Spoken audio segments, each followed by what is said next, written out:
Blackstone Audio presents The Price of Justice, a true story of greed and corruption, by Laurence Leamer. This book is read by Malcolm Hillgartner. In memory of David B. Fawcett, Jr., 1927 to 2012. Prologue. When I was a young man, I worked in a coal mine in southern West Virginia.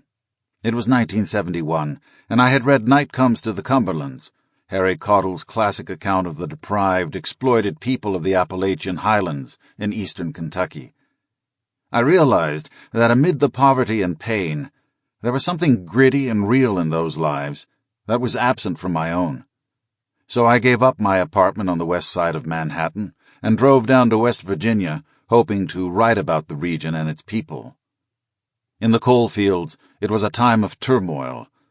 In 1969, Joseph Jacques Yablonsky, the defeated reform candidate for the presidency of the United Mine Workers, UMW, had been shot to death in his bed, along with his wife Margaret, as had their 25-year-old daughter, Charlotte.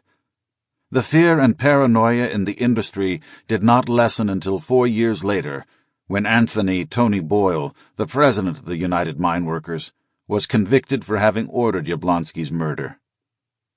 When I arrived in southern West Virginia, the reformist Miners for Democracy was campaigning to take over the corrupt union.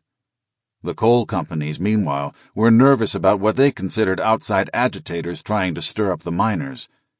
The only contact I had was a friend of a friend who ran a furniture store in Beckley, population 16,000, the largest town in south-central West Virginia. He said that if I truly wanted to learn about this world, the best way to do it was to become a coal miner.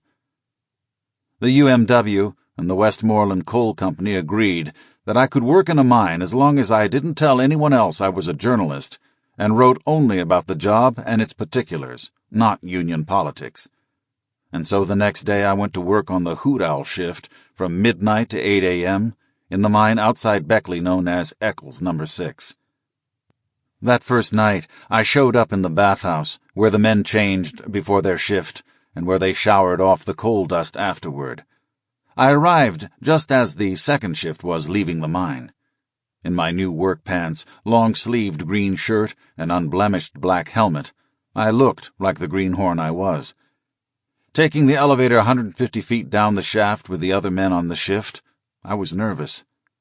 In a seam 300 feet beneath the one in which I would be working. Sample complete. Ready to continue?